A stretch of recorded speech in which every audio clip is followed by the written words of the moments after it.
At about 2 a.m. on March 23, 2005, isomerization unit operators began introducing highly flammable liquid hydrocarbons into the raffinate splitter tower. In normal operations, only about 6.5 feet of liquid should be present in the bottom of the tower. Near the base of the tower, there was a level indicator that measured how much liquid was inside and transmitted this information to the control room. However, this indicator was not designed to measure any liquid above the 10-foot mark, and above that point, operators would have no idea how high or how dangerous the level was. A high-level alarm activated and sounded in the control room when the tower overfilled, but a second redundant alarm failed to activate. By 3:30 a.m., the feed was stopped, and the level indicator showed that the liquid had filled the bottom 10 feet of the tower. We now know that this indicator was not providing accurate readings. We calculate that the tower was actually filled above the range of the indicator to a height of about 13 feet. At about 9:50 a.m., operators began circulating the liquid feed and adding more liquid to the already full tower. Even though the liquid was going into the tower, there was no flow out as specified in the startup procedures. The valve that controlled the liquid flow out of the tower was left closed. 10 minutes later, at about 10 a.m., operators lit burners on the furnace to begin heating up the feed, part of the normal process. Unknown to operators, the tower continued to fill rapidly with liquid to more than 20 times the normal level.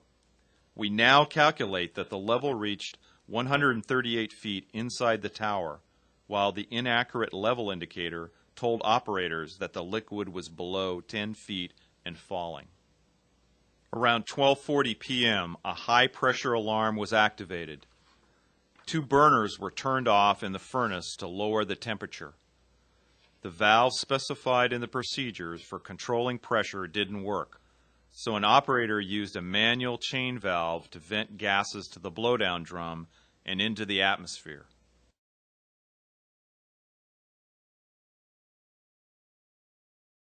At about 1 p.m., operators opened the valve to send liquid from the bottom of the tower to storage tanks.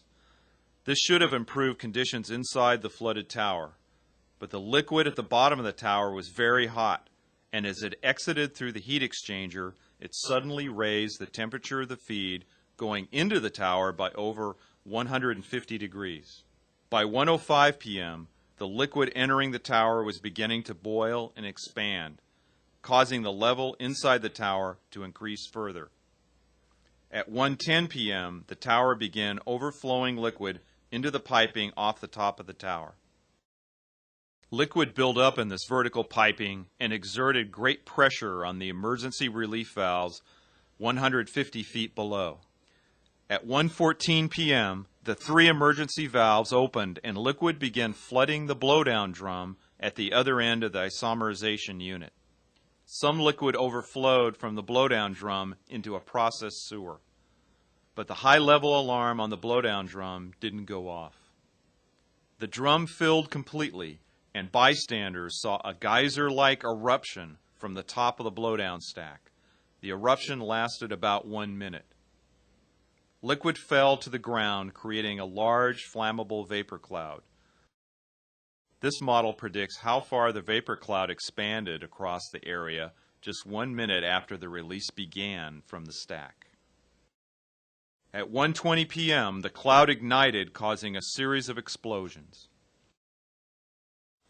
The CSB believes the vapor cloud was most likely ignited by a diesel pickup truck parked about 25 feet from the blowdown drum. The next computer simulation shows how the blast pressure wave is predicted to have moved after the cloud was ignited. The blast pressure wave is accelerating as it moves through the ISOM unit, causing heavy destruction and igniting more fires. This is the area where 2 trailers were destroyed, fatally injuring 15 contract workers. This videotape, shot by Houston station KHOU, shows the ISOM unit as fires continue to burn after the explosion. You can see the blowdown stack still emitting flames as hydrocarbons are released. Several vehicles were set on fire and burned in the aftermath. Over 50 large chemical storage tanks were damaged. Firefighters struggled to rescue the injured and locate the missing. The Chemical Safety Board's investigation to determine the root causes of the tragedy began the following day.